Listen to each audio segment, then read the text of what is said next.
श्रीमद् रामायणम्।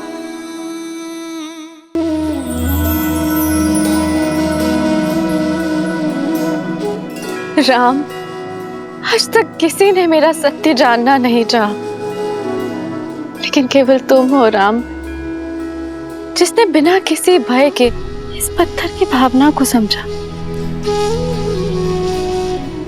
तो सुनाइए वो सत्य मां जो बरसों से इस प्रतिमा के पीछे छुपा है।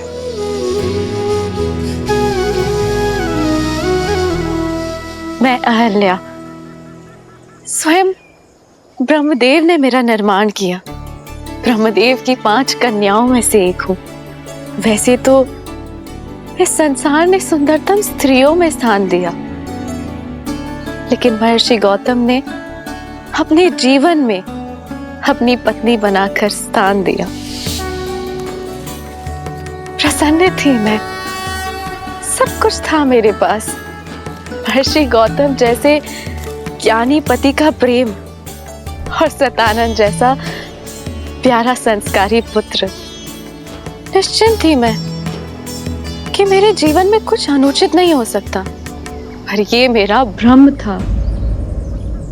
नहीं जानती थी मैं कि मेरा रूप ही मेरा शत्रु बन बैठेगा। नहीं समझ पाए कि कब देवराज इंद्र की कुदृष्टि मुझ पर पड़ गई। नहीं जानती थी मैं कि देवराज इंद्र उस अवसर की प्रतीक्षा कर रहे हैं जो मेरे जीवन में आपदा बनकर आने वाला था, मेरा संसार बिखेर देने वाला था।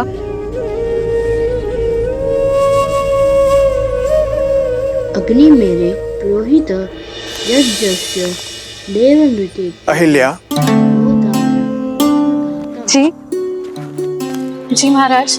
मैं संध्या स्नान के लिए जा रहा हूँ। जी, आपके लौट के आने तक संध्या पूजन की सारी सामग्री सज रहेगी। और शिष्यों,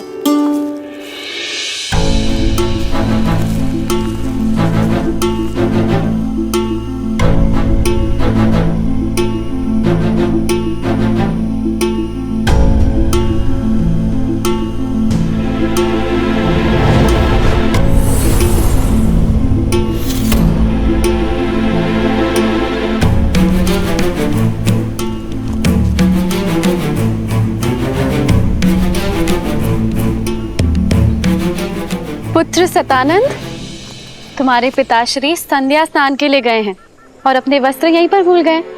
तो जाओ और तुम्हें दे के आओ। जी माँ।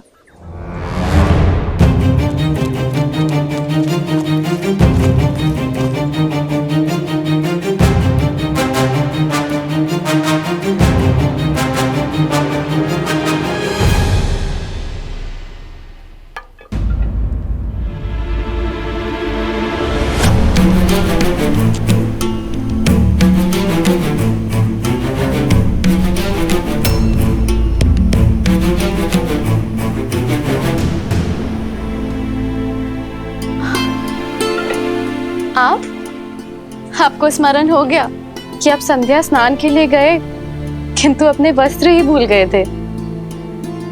मैंने सतानंद को भेजा है आपके वस्त्र लेकर।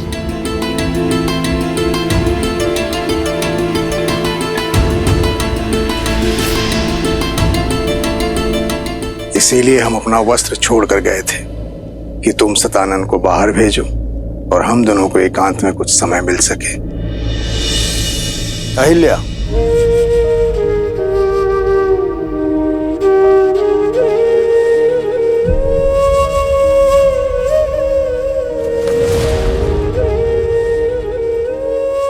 राम, इंद्र की शक्तिशाली माया जाल में फंस गई।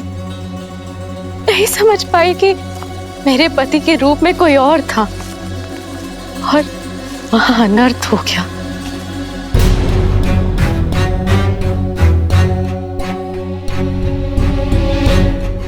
कौन हो तुम?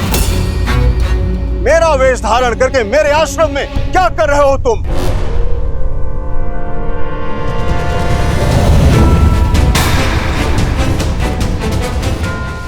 इंद्र? देवता होते हैं मनुष्य और ऋषियों की रक्षा के लिए, परंतु तुम एक ऋषि पत्नी के साथ, ना ही तुम देवराज होने के योग्य हो, ना ही यज्ञ की आहुति प्राप्त करने के योग्य। नहीं ऋषिवर, मुझे क्षमा कर दीजिए, मुझसे बहुत बड़ी भूल हुई है ऋषिवर। तुम्हारे पाप के कारण जीवन के प्रत्येक क्षण में तुम्हें शाप भोगने के योग्य हो तुम।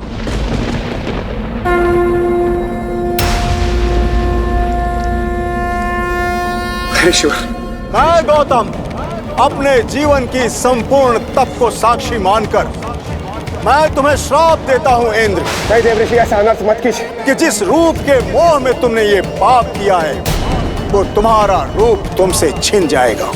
तुमने इंद्रत्व का अपमान किया है भोगी, तुम आजन्म रोगी रहोगे। तुम्हारे संपूर्ण शरीर पर सहस्त्रों घाव हो जाएंगे। तुम अपना पुरुषत्व खो दोगे इंद्र। असुर तुमसे युद्ध में विजयी होंगे। तथास्तु।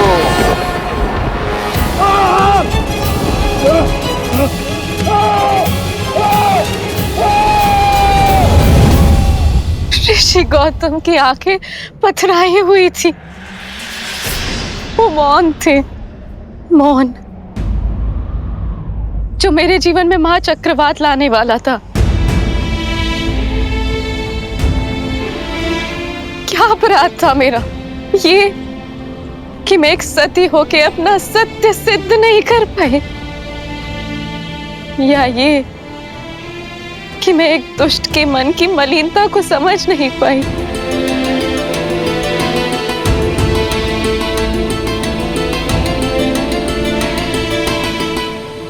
सच में तुम्हें ज्ञात नहीं था कि वो मैं नहीं हूं। आपको संदेह है मुझ पे? अगर अनुमान होता तो क्या मैं देवराज? जब वो मेरे समक्ष आए तो मुझे भ्रमित कर दिया। इंद्र के रूप में नहीं, अभी तो बिल्कुल आपकी तरह लग रहे थे वो, और माया से मुझे। अहिल्या! इंद्र तो पापी है, परंतु तुम तो पतिव्रता हो ना। फिर तुम्हें यह कैसे अनुमान नहीं हुआ कि यह इंद्र की माया है? उसने तुम्हें स्पर्श किया और तुम्हें अंतर का अनुभव तक नहीं हुआ। मानने को मैं सच नहीं कि कोई स्त्री किसी के निकट रहने के पश्चात भी यह अनुभव न कर सके कि वो उसका पति नहीं है। सत्य बोलो अहिल्या, एक ऋषि पत्नी होने के पश्चात भी ऐसा तुच्छ व्यवहार। चरित्रहीन हो तुम।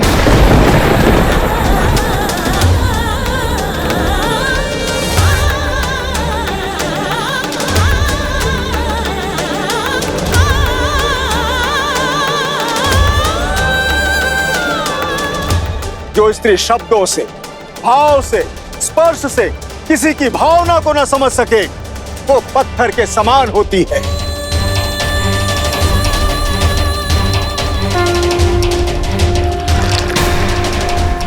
मैं तुम्हें श्राप देता हूं कि इसी क्षण तुम पत्थर की प्रतिमा में बदल जाओ, सदा सदा के लिए।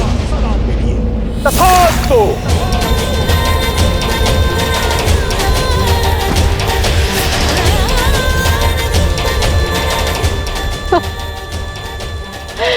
अनर्थ मत कीजिए आर्य, मेरी बात तो सुन लीजिए,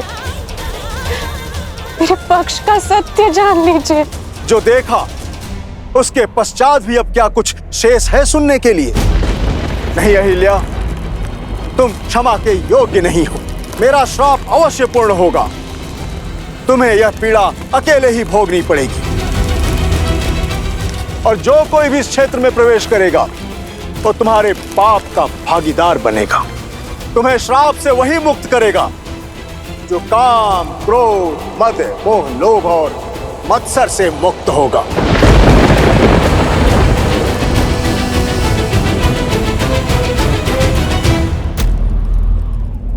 माता,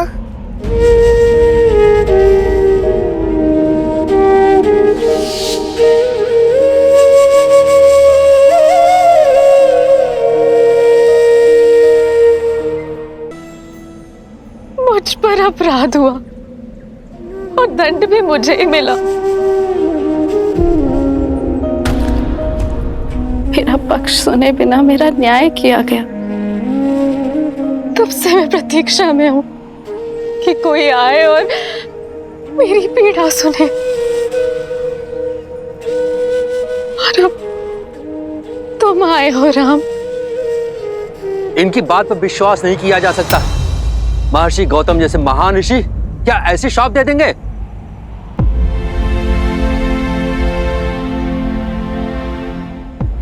यदि एक पति अपनी पत्नी के आंसुओं में छुपा सत्य ना देख सके तो क्या वो पाप नहीं? एक संबंध में सबसे बड़ा पाप होता है उस संबंध में सम्मान खो देना। यदि गौतम ऋषि सम्मान ना खोते, माता अहिल्या के साथ साथ पति पत्नी के संबंध को शाप ना देते, अपराधी को उसके अपराध का दंड अवश्य मिलना चाहिए, पीड़ित को नहीं। एक स्त्री की पवित्रता का मापदंड उसका शरीर नहीं होता, भाव होता है, उसका मन होता है।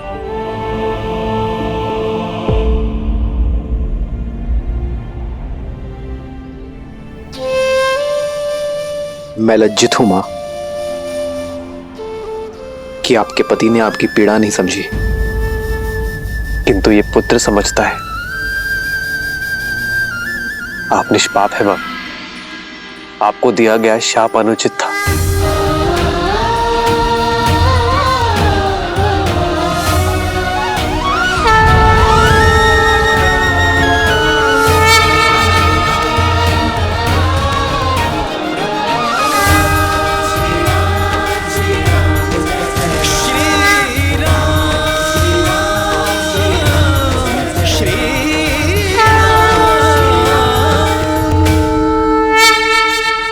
एक मां जब अपनी संतान को जन्म देती है तो कुछ देर के लिए मूर्छित हो जाती है, पथरा जाती है। संतान का रुदन, उसके आंसू, उसके पांव का प्रहार उसे जगाता है मां, संसार में फिर से लाता है। ऐसा ही आपका पुत्र आपको जगाने आया है मां। जाग जाइए मां, लौट आइए।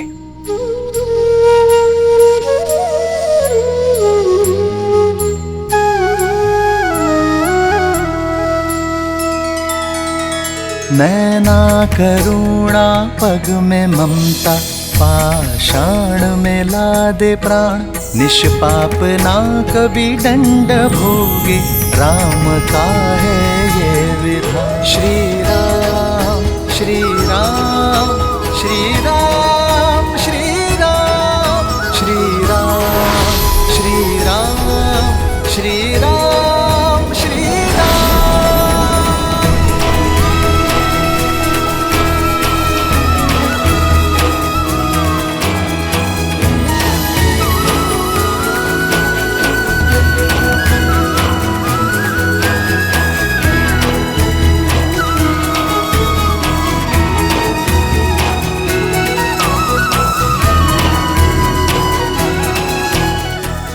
माता,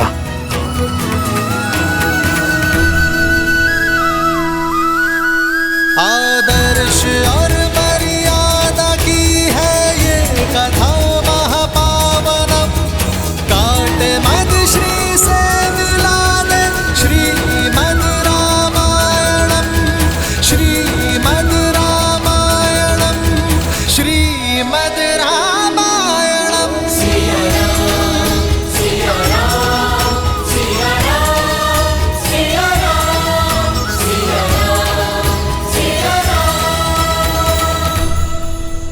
माता, माता, पुत्र, माता, माता, मुझे क्षमा कर देना। मैं वो अभागा पुत्र हूँ जो मेरी माता की पीड़ा समझ नहीं पाया। मेरा समस्त जीवन आत्मग्लानि में व्यतीत हो गया। माता, मुझे क्षमा कर देना। माता, मुझे क्षमा कर देना। नहीं पुत्र, मैं तुमसे रुष्ट नहीं हूँ पुत्र सतानंद। व्यक्ति की समझ तो आयु से परिपक्व होती है।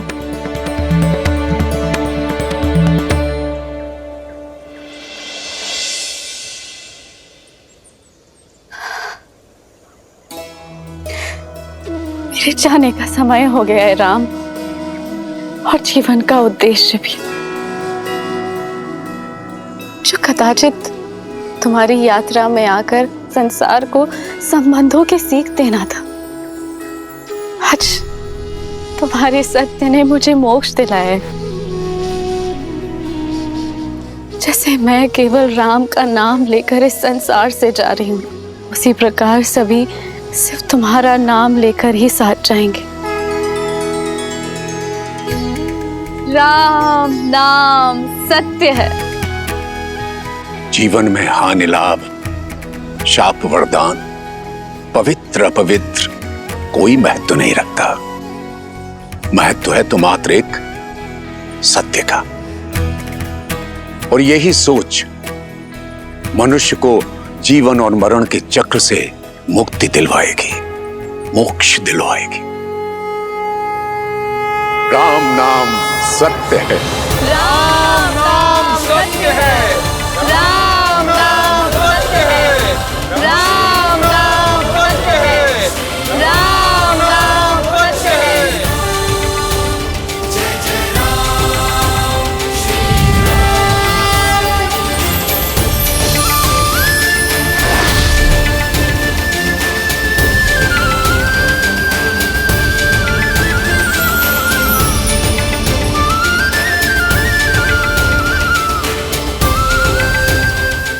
अद्भुत। राम नाम सत्य है। हाँ देवी, राम नाम से बड़ा सत्य तो इस संसार में और कोई हो ही नहीं सकता। क्योंकि श्री राम जैसे मनुष्य अपने अपयश की चिंता किए बिना दूसरों की पीड़ा हरते हैं। अपने विषय में सोचे बिना दूसरों के विषय में सोचते हैं। अब ऐसे मनुष्यों के जीवन का मार्ग तो सत्य से ही परिपूर्ण होगा। वहीं दूसरी ओर रावण जैसे लोगों के लिए उनके व्यक्तिगत लाभ, उनके अभिमान, उनके यश से बढ़कर और कुछ नहीं होता। और यही कारण था कि रावण सीता के स्वयंवर में जाने के लिए सज्ज हुआ।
अपने स्वामी को विदा दो मंदोदरी।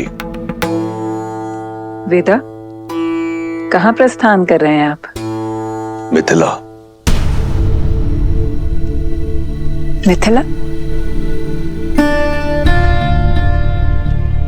स्वयंवर में, जहां से लंका के लिए निमंत्रण ही नहीं आया। निमंत्रण अतिथि को दिया जाता है, विजेता को नहीं। 14 लोगों के स्वामी को स्वयंवर का निमंत्रण ना देना किसी चुनौती से कम नहीं मंदोदरी। पर हमारे पुत्र मेघनाथ का तो विवाह हो चुका है और दूसरी पत्नी की चाह भी नहीं है उसे। मैं मिथिला मेघनाथ के लिए नहीं जा रहा।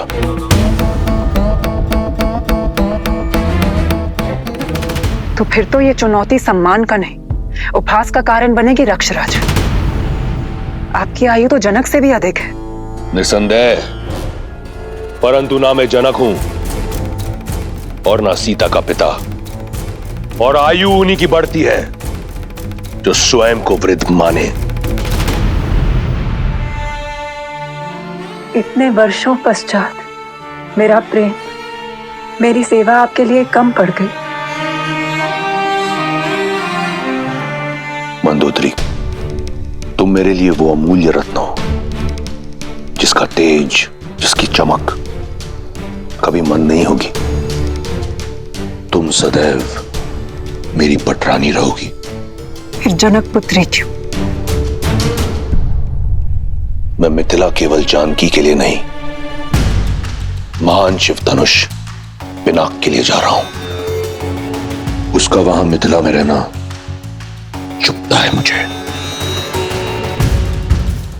जब महादेव का परम भक्त यहां लंका में है तो उनका पावन धनुष वहां मिथिला में क्यों? मैं उसे यहां लेकर आऊंगा अपनी भक्ति के प्रसाद के रूप में। और यदि जानकी मेरी वीरता का पुरस्कार बनकर यहां आती है तो इसमें क्या बुराई है? जो आप करने जा रहे हैं वो अनुचित है लंकेश।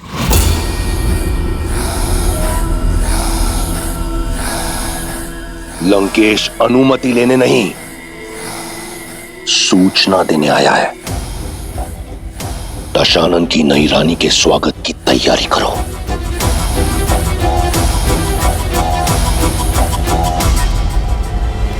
अपने इस भक्त को आशीर्वाद दे महादेव। और मुझे आशा है कि मेरी पटरानी की ओर से आपके धनुष के स्वागत में कोई कमी नहीं रहेगी।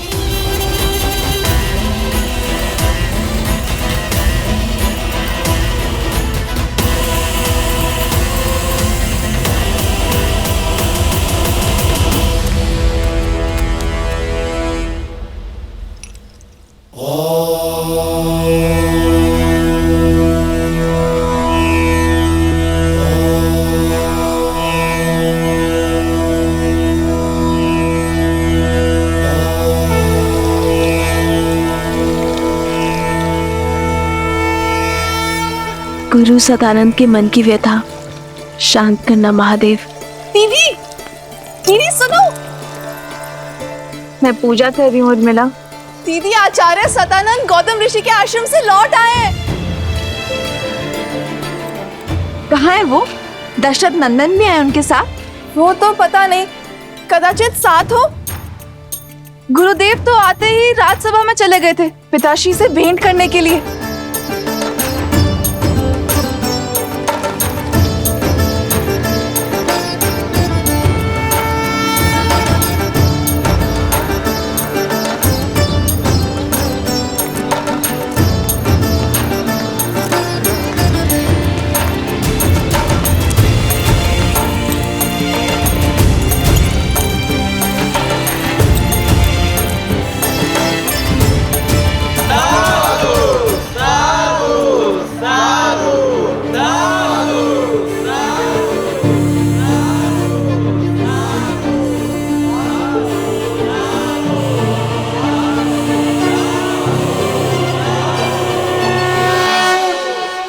ना सिद्धि थी ना मंत्र, बस आंखों में अश्रु और वचनों में करुणा। राजन, उसका बखान मैं अपने शब्दों में नहीं कर पाऊंगा। अपने स्पर्श से मेरी माता को श्राप मुक्त कर दिया और मुझे बिना स्पर्श के इस अभिशाप से कि मैं एक चरित्रहीन का पुत्र हूं, आज मैं आपके समक्ष गर्व के साथ यह कह सकता हूं कि मैं अहिल्या पुत्र सतानंद हूं। मेरी मां कलंकिनी नहीं है, मेरी मां पवित्रा है, पवित्रा।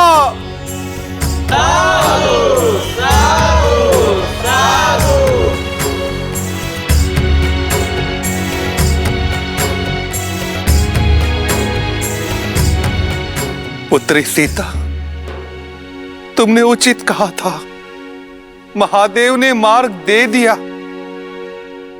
अब तुम्हारे इस गुरु को शांति की खोज के लिए कहीं और जाने की कोई आवश्यकता नहीं। इस समस्त संसार में वस्तु, संपत्ति, शक्ति का कोई मोल नहीं है। मोल है तो केवल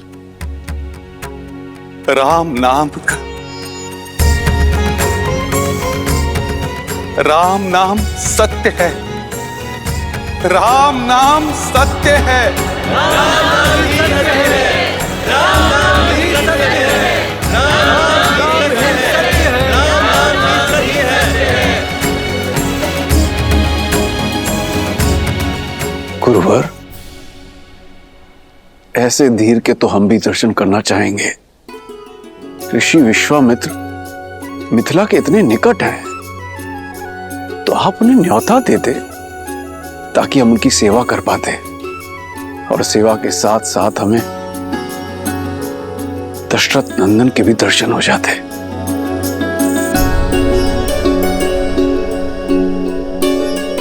राजन, मैंने प्रयास किया था। ऋषिवर, आप मिथिला के इतने निकट है, हमें सेवा का अवसर देते।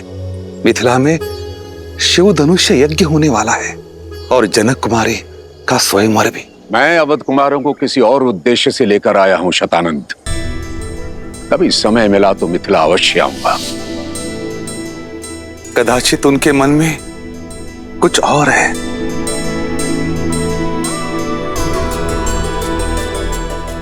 जैसी महादेव की नियति। यदि महादेव चाहेंगे तो ऋषि विश्वामित्र भी हमें दर्शन देंगे और दशरथ नंदन राम भी। अवश्य महाराज। ये क्या? विश्वामित्र तो ब्रह्म ऋषि हैं। वे जानते हैं कि सीता केवल राम की ही होनी है। फिर विश्वामित्र ने मिथिला जाना अस्वीकार क्यों कर दिया? कदाचित इसलिए क्योंकि वो ब्रह्म ऋषि हैं। कदाचित इसलिए कि वो उस क्षण की प्रतीक्षा कर रहे थे जब यह निर्विवाद रूप से सिद्ध हो जाए कि श्री राम से श्रेष्ठ और कोई नहीं। कदाचित इसलिए भी क्योंकि अभी किसी और के मिथिला पहुंचने का समय हुआ है।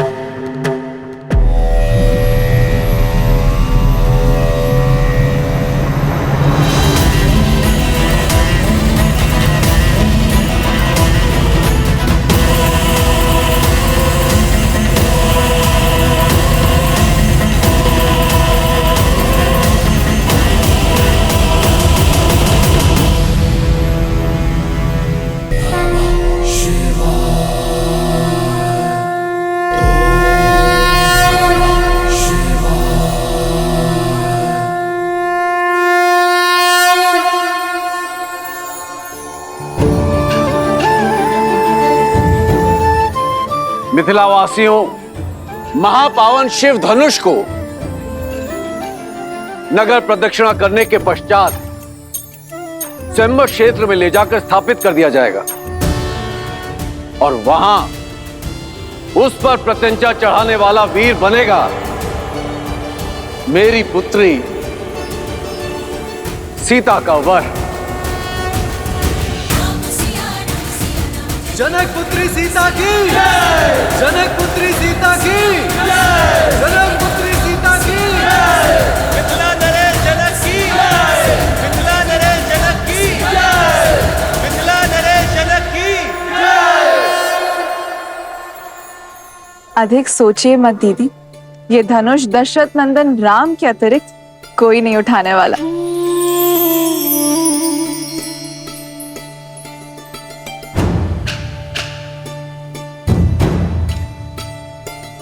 अनुष्ठान प्रारंभ करो।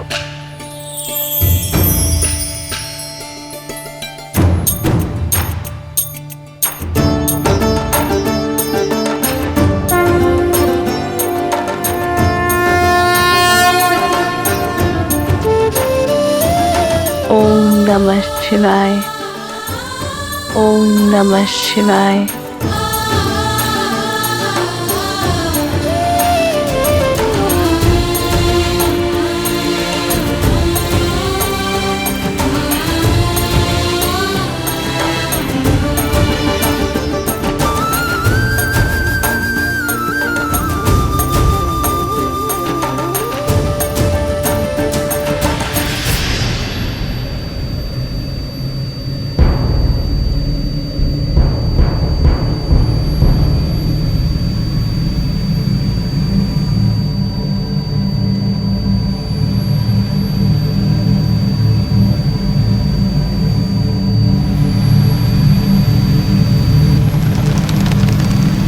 पुष्प विमान अर्थात रावण यहाँ आया। रावण, दशानन, दुष्ट राक्षसों का राजा यहाँ?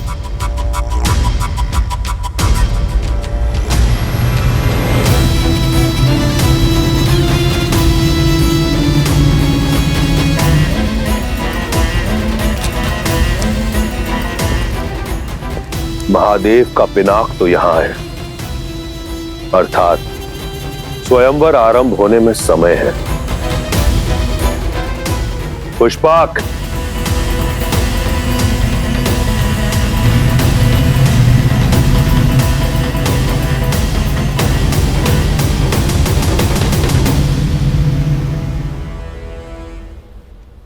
आर्य, बिना निमंत्रण रावण का यहाँ आना, क्या उद्देश्य हो सकता है उनका? वो दशानन है, उन्हें निमंत्रण की आवश्यकता नहीं पड़ती और नीति और नियम के अनुसार भी हम उन्हें स्वयंवर में भाग लेने से रोक नहीं सकते।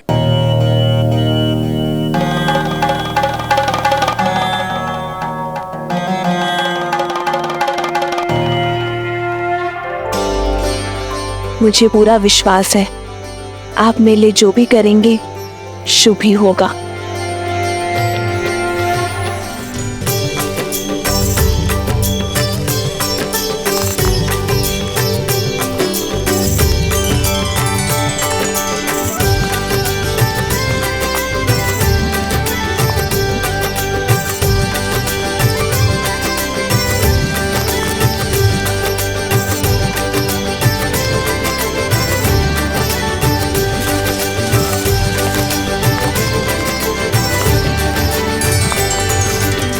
आज भूख प्यास और थकान नहीं हुई लक्ष्मण?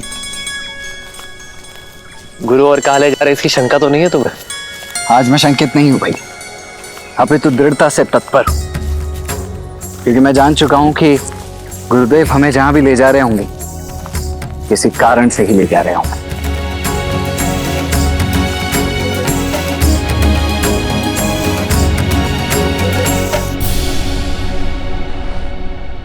यहाँ नहीं रहना हमें, चलो जल्दी चलो। हाँ, यहाँ नहीं रहना, चलो चलो।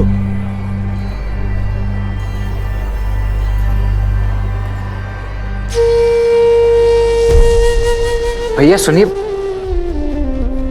आप सभी इतने चिंतित और भयभीत होकर जा कहाँ रहे? मत पूछो, बस यहाँ नहीं रहना हमें, जाने दो हमें, नरक है ये स्थान। परंतु मित्र, इतने सुंदर स्थान में समस्या क्या है? ये स्थान शापित है, हमें हमारे भाग्य पर छोड़ दो युवक।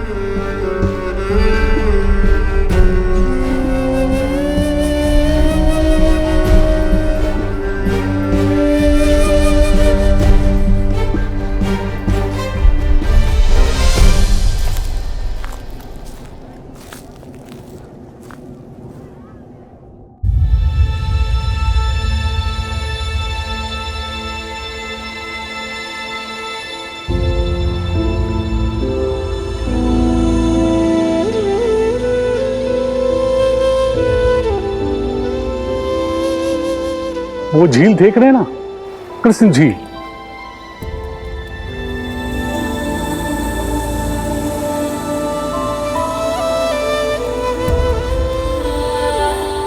अचानक वहां से जल का वेग आता है और बाढ़ आ जाती है। कुछ ही पलों में हमारे खेत घर सब बहा ले जाती है। अब तक जैसे तैसे हमने पुरखों की जमीन खेत को बचा कर रखा, पर अब साहस टूट चुका है।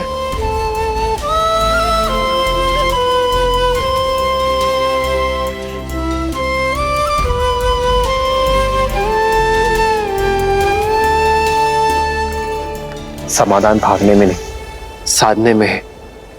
प्रयास किए पर कोई भी इस बाढ़ को नहीं रोक पाया। जिसने भी प्रयास किया वो मारा गया। राक्षस शंखचूड़, उसकी पत्नी देवी तुलसी और नारायण की कथा तो सुनी है ना।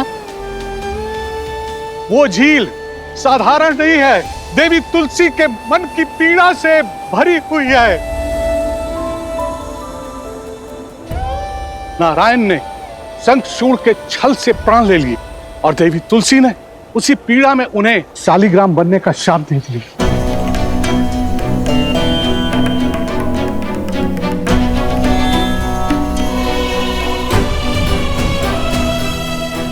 ये शालिग्राम नारायण के चिन्ह है, शापित होकर पड़े हैं गंडकी नदी के तट पर। जहां ईश्वर ही शापित हो, वहां मनुष्य के प्रयास से क्या होगा।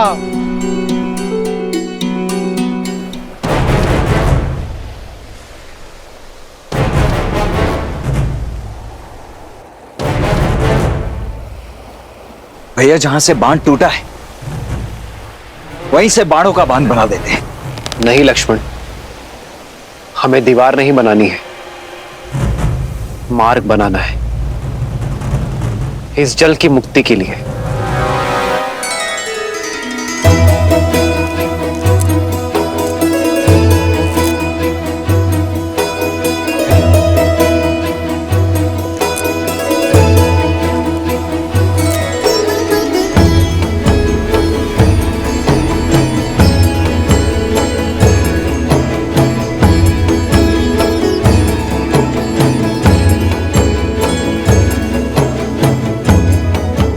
ओमस्य श्री भूमि देवी मंत्र श्री भौमात्र ऋषि अनुष्टुप छंद तत्गुण अंतर्यामिं परम पृथ्वी चतुर्वर्ग फल सिद्ध्यर्थे विनियोग।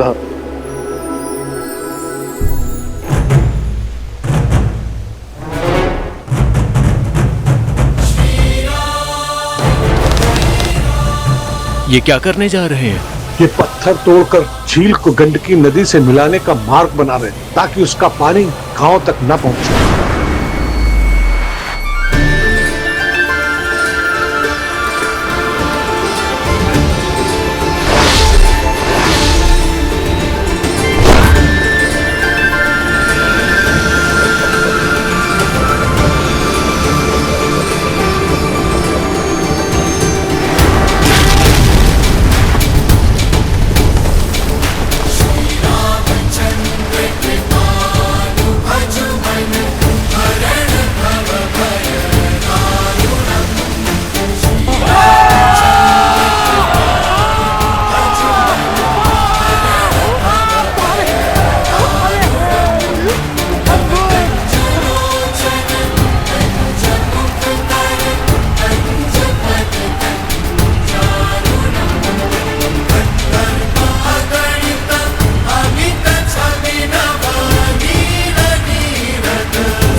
धन्य वीर धन्य, आपने सांप को काट डाला, आप धन्य हैं।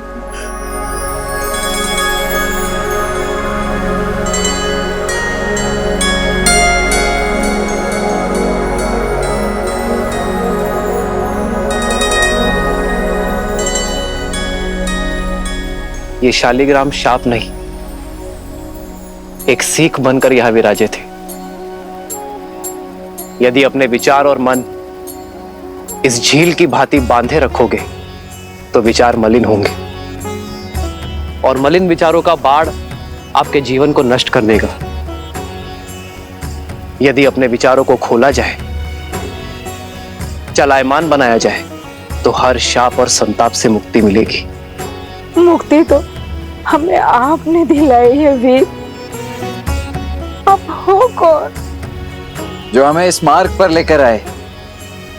वो हमारे परम पूजनीय गुरुदेव विश्वामित्र हैं।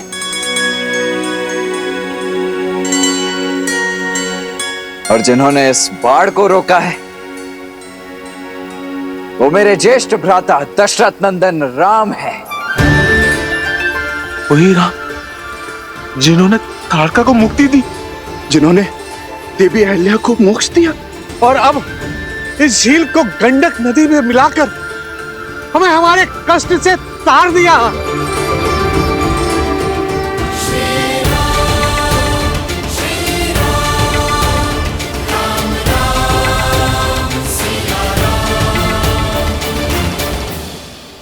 हे श्री राम, हमें आपका मंदिर बनाने की अनुमति दे। अनुमति दे भगवान, भगवान हमें अनुमति दे। आप उठ जाइए।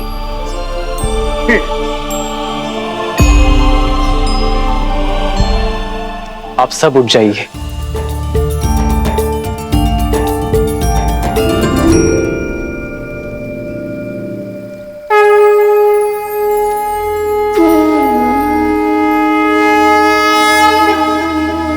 मैं तो केवल एक नर हूं, एक निमित्त।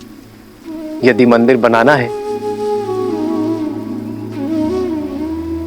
तो इन नारायण शालिग्राम का बनाओ, जो युगों से यहां सबको मुक्त करने हेतु एक सीख बनकर यहां विराजे है।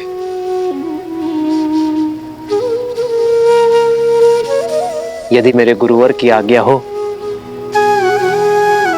तो हम भगवान विष्णु का मंदिर बनाते हैं। मन की पीड़ा रामचंद्र की है नहीं उसे बांधना, मूल संकट का मिटा दो श्री राम की ये भावना। श्री राम श्री राम श्री राम श्री राम।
गज्जलं प्रवाहमानितस्थले कले विलम्बितां भुजङ्गतुङ्गमालिकाम्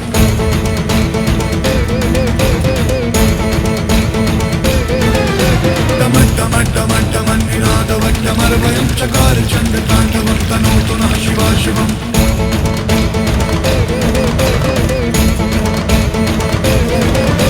जटाटवीकगज्जलं प्रवाहमावितस्थले कले विलम्बितां भुजङ्गतुङ्गमालिकां डमड्डमड्डमड्डमन्निनादवड्डमर्वयं चकार चण्डताण्डवं तनोतु नः शिवा शिवम्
दशानन,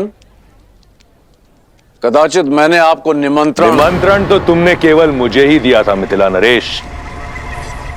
महादेव के पावन पिनाक को उठाने की चुनौती रखकर।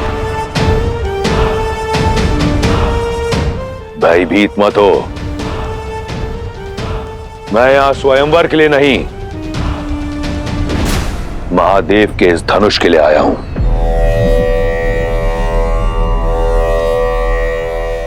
इस संसार में महादेव के परम भक्त के अतिरिक्त उनका ये धनुष उठाने का अधिकार किसी को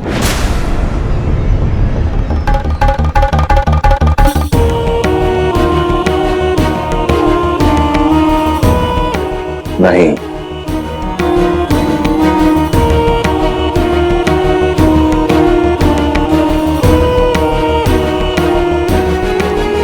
पहले स्वयंवर को स्वयंवर सभा में विधि पूर्वक प्रारंभ तो होने दीजिए दशानन। धनुष यहां है, वर भी, स्वयंवर भी। जब चुनौती पूरे होने के सारे साधन यहां है तो फिर समय व्यर्थ क्यों करें? स्वयंवर यहीं होगा, इसी क्षण होगा।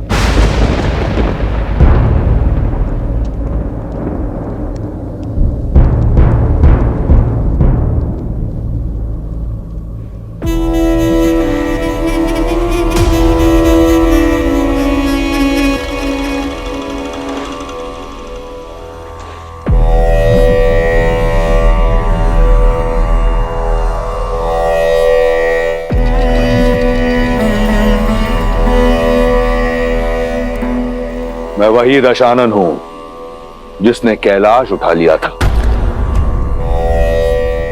इस धनुष को मैं अपने बाएं हाथ की एक उंगली से उठाऊंगा।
पद से नहीं उठेगा।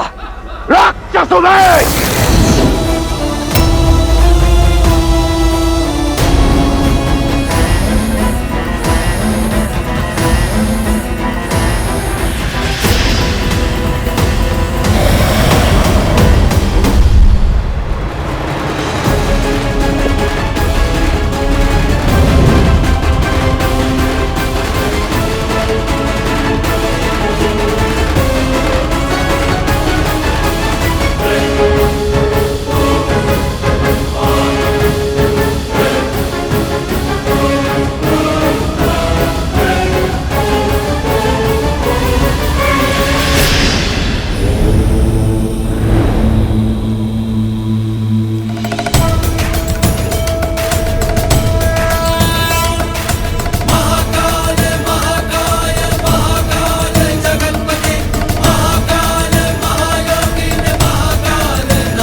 अभिमान के आधार पर भगवान भी न कृपा करें।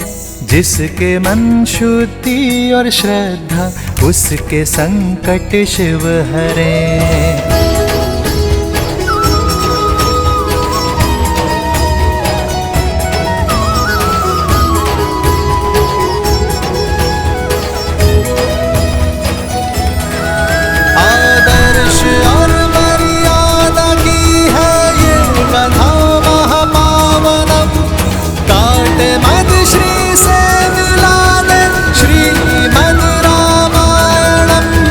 श्रीमद् रामायणम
यहाँ के लोगों को मुक्ति का मार्ग दिखाया है राम। इसलिए यहाँ स्थापित ये शालिग्राम का मंदिर आज से मुक्तिनाथ कहलाएगा। श्री मुक्तिनाथ की जय, श्री मुक्तिनाथ की जय। जो भी व्यक्ति यहाँ पर पूजा अर्चना करने आएगा उसे मुक्ति मिलेगी। श्री मुक्तिनाथ की जय, श्री मुक्तिनाथ की जय।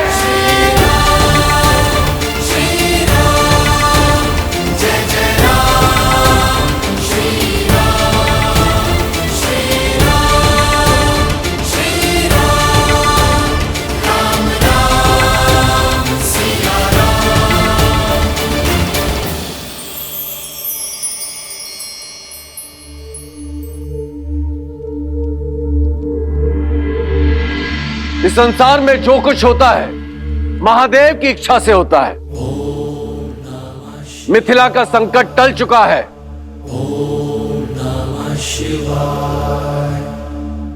धनुष यात्रा प्रारंभ हो।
जिस शिव धनुष को दशानन रावण ने उठा पाया उसे कौन उठा पाएगा?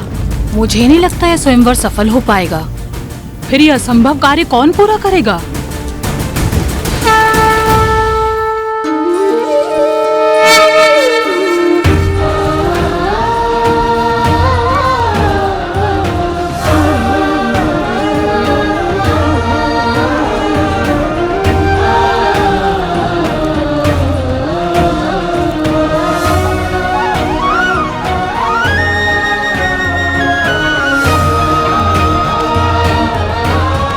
राम, यह है मिथिला नगरी। बड़ी ऐतिहासिक और पावन भूमि है।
मिथिला तो अद्भुत है, अति सुंदर। अर्थात अब हमें मिथिला के साथ साथ महादेव के पिनाक धनुष के दर्शन करने का भी अवसर मिलेगा। मैंने कहा ये मिथिला नगरी है, ये नहीं कि हम नगर प्रवेश करेंगे। शिव धनुष को यहीं से प्रणाम कर लो लक्ष्मण।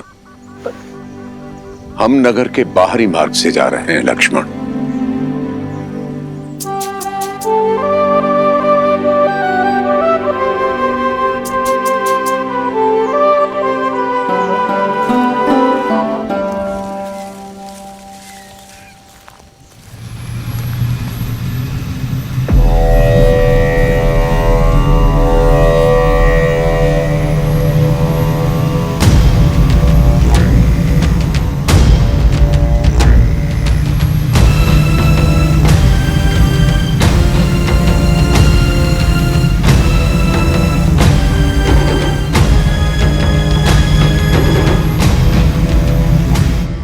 अद्भुत। इतना भव्य विमान किसका है गुरुदेव?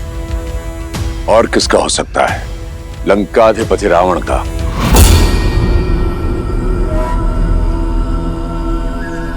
कदाचित शिव धनुष की लालसा उसे यहां खींच लाई हो। वही रावण जिसका हाथ ताड़का और मारीच के सर पर था। अर्थात इतने महाशक्तिशाली असुर ने यह स्वयंवर तो निश्चित ही जीत लिया होगा ना गुरुदेव? शिव धनुष को उठाने के लिए बाहुबल की नहीं, चरित्र बल की आवश्यकता होती है लक्ष्मण।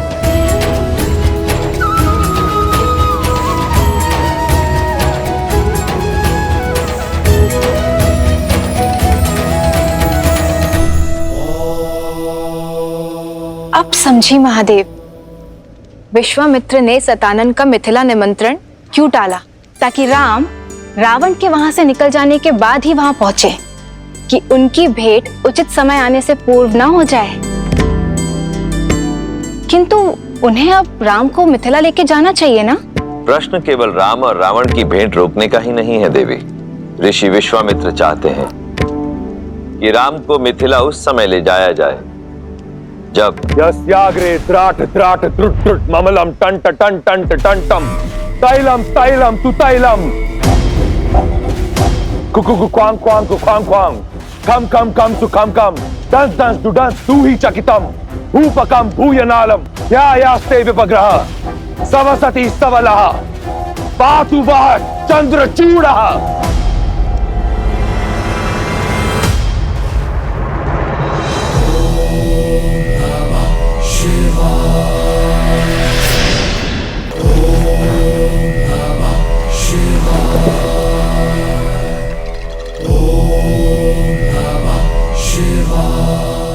हर हर महादेव। प्रणिपात माता। व्यथित प्रतीत होते हो दशानन। कारण आप भली भांति जानते हैं महादेव। इस प्रकार सबके समक्ष आपने मुझे अपमानित क्यों किया? एक 8 वर्ष की बालिका खेल खेल में आपका धनुष उठा लेती है और मैं आपका महाशक्तिशाली परम भक्त उसे उठा नहीं पाया। ये तो तभी संभव है जब आपकी इच्छा ना हो। कारण मेरी इच्छा नहीं दशानन, कारण है तुम्हारे कर्म। केवल मेरा भक्त मात्र होने से ही तुम्हारे कर्मों का फल तुम्हें छोड़ेगा नहीं। अभी भी समय है, अपना मार्ग बदल लो। अपनी असीम शक्ति और संपत्ति का उपयोग संसार के हित के लिए करो। इस संसार से मुझे कुछ नहीं मिला महादेव। जो भी पाया छीनकर। परंतु आप तो वो शिव हैं जिन्होंने अपने भक्तों के लिए विष पिया। तो आपने अपने इस भक्त को अपमान का विष क्यों पिलाया? बिना निमंत्रण मिथिला जाकर अपने अपमान को तुमने स्वयं आमंत्रण दिया दशानन। मैं जानना चाहता हूं रावण कि वो ऐसा क्या था जिसे पाने की लालसा तुम्हें मिथिला तक ले गई।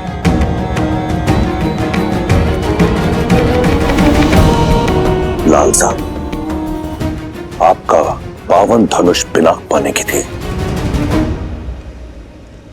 केवल धनुष, कुछ और नहीं?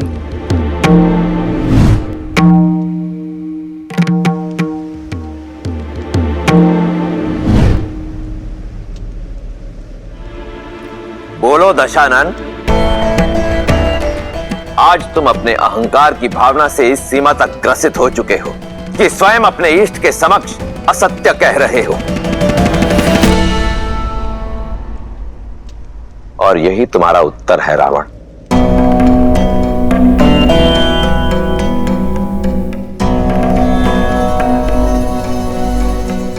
सीता ने उस धनुष को उठाया क्योंकि उसके हृदय में आभार था, कामना नहीं। और तुम उसी धनुष को नहीं उठा पाए क्योंकि तुम्हारे हृदय में अहंकार था, भावना नहीं। तुम अत्यंत सौभाग्यशाली हो लंकापति कि तुम्हारे पास मंदोदरी जैसी पतिव्रता पत्नी है, मेघनाद जैसा आज्ञाकारी पुत्र है। इसलिए जो तुम्हारा नहीं है उसे पाने की लालसा छोड़कर जो है उसी में संतुष्ट रहना सीखो। मैंने तो यही सीखा है महादेव कि जीवन में जो मिलता है या तो प्रयास से या फिर प्रहार से, परंतु आपने आज सिद्ध कर दिया कि आप केवल देवों के ही देव हैं। इस राक्षस का साथ नहीं देंगे आप, फिर चाहे ये राक्षस आपका परम भक्ति क्यों ना हो। आप ईश्वर हैं, जैसे आपकी इच्छा। रहिए आप देवों के देव, परंतु फिर अपने इस राक्षस भक्त से अपनी प्रवृत्ति बदलने की अपेक्षा न करें। यदि मेरे इष्ट होकर भी आप देवों के ही देव हैं, तो मैं भी आपका भक्त होकर राक्षस राज हूं। आप वही करें जिसकी अपेक्षा देवों को आपसे है, और मैं वही करूंगा जिसकी अपेक्षा राक्षसों को मुझसे है। उचित है दशानन।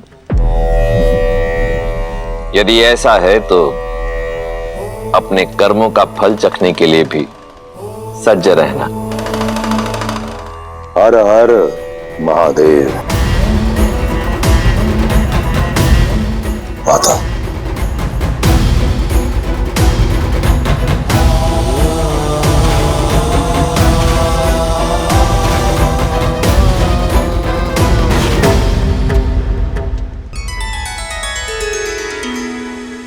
रावण का क्रोध तो देख लिया, अब राम और सीता का प्रेम भी दिखा दीजिए। बताइए ना, विश्वामित्र राम को लेके जनकपुरी कब जाएंगे? कब होगा उन दोनों का मिलन? जब समय आएगा तब ऋषि विश्वामित्र का मार्ग मिथिला की ओर जाएगा। लक्ष्मण, गुरुवर की आगे की यात्रा के लिए भी सज्ज हो। भैया, मुझे ऐसा प्रतीत होता है कि गुरुदेव आपको किसी महत्वपूर्ण कार्य के लिए सज्ज कर रहे हैं, अत्यंत महत्वपूर्ण। सही कहा लक्ष्मण, उनके हर कर्म के पीछे उद्देश्य होता ही है। अब उनकी इच्छा क्या है ये तो मैं नहीं जानता भैया, पर मेरी इच्छा है कि कदाचित मैं मिथिला नगरी भ्रमण कर पाता, देख पाता वहां का सौंदर्य और विशेषतः वो शिव धनुष। कितना अच्छा होता ना भैया। इच्छा तो मेरी भी यही है लक्ष्मण। आज हम यही विश्राम करेंगे राम। जो आज्ञा गुरुदेव। जो आज्ञा करते। अब जब यहां विश्राम कर ही रहे हैं तो तुम जाकर मिथिला नगरी देखा हो राम। जहां विश्राम करते हैं वहां की लोक संस्कृति जानने से ज्ञानवर्धन होता है।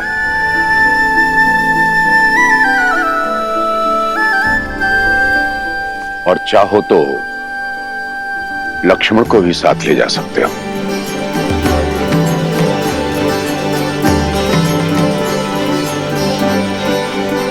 कब चलना है लक्ष्मण?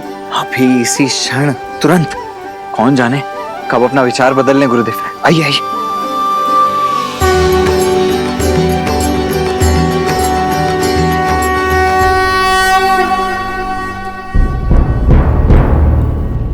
सुना है ना, महादेव ने मिथिला में महाधनुष रखा ही इसलिए ताकि यहां सब शुभ हो।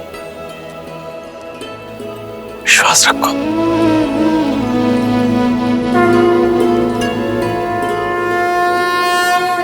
महाराज, कुछ सेवकों ने ब्रह्म ऋषि विश्वामित्र जी को दशरथ पुत्रों के साथ मिथिला में देखा है।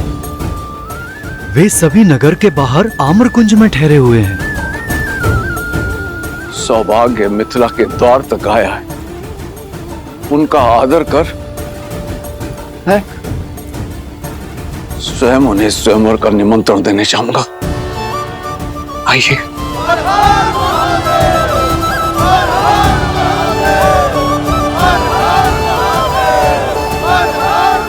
मैथिली जब विवाह करके चली जाएगी तो इस मिथिला को कौन संभालेगा? मिथिला और मैथिली दोनों को महादेव ने संभाला है, आगे भी संभाल लेंगे। महालक्ष्मी जैसा दिव्य स्वरूप आया है पुत्री। प्रार्थना करती हूँ कि नारायण जैसा दिव्य वर मिले तुम्हें।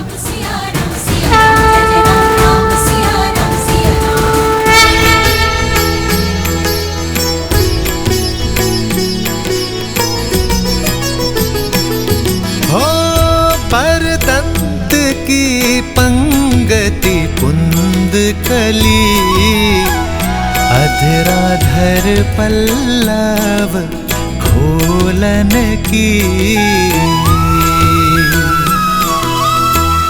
चपला चमके घन बीच जागे, छवि मोतिन माल मोलन की। हो घुंघरारी लटे लटके मुख पर, कुंडल लोला का पोलन की।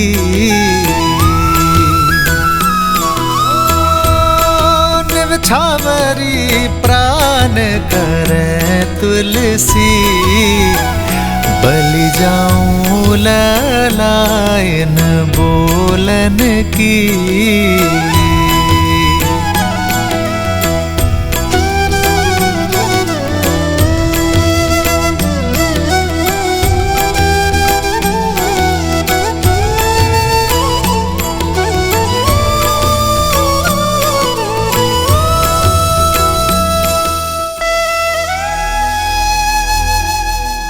बाहर से जितनी सुंदर लग रही थी, भीतर से तो उससे कहीं अधिक सुंदर लग रही है ये मिथिला, है ना भैया? हाँ लक्ष्मण, मिथिला का सच्चा सौंदर्य यहाँ के लोगों की सोच और संस्कृति में ज्ञान का गढ़ है ये नगर।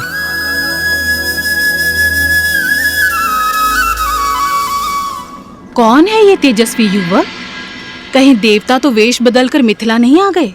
देवता क्यों, कहीं के राजकुमार भी तो हो सकते हैं। सीता स्वयंवर में आए हो, राजकुमार ऐसे गलियों में विचरण करते हैं क्या? कोई गंधर्व तो नहीं हो भी सकता है। चलो चलो आओ देखते हैं।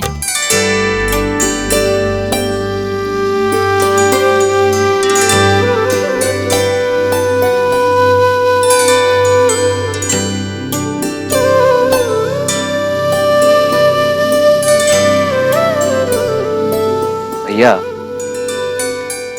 वो स्त्रियां दिख रही हैं।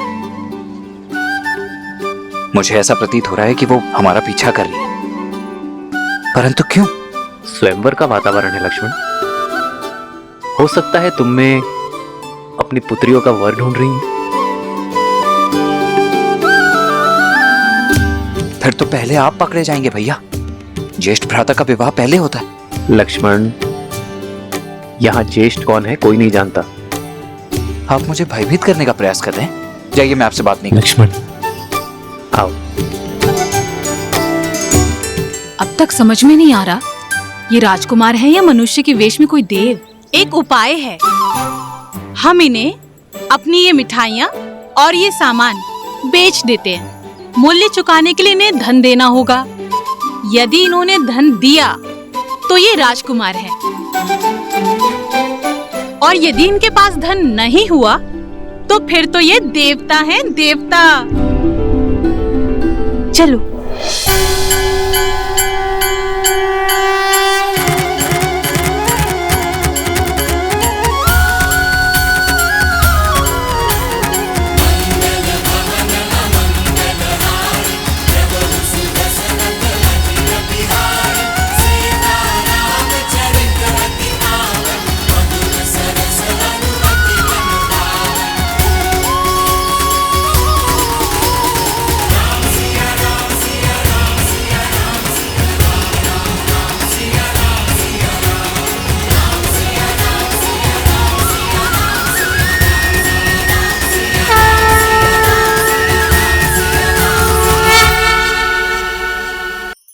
धार्मिक वीडियो सबसे पहले देखने के लिए हमारे चैनल को सब्सक्राइब करें और बेल आइकन दबाएं।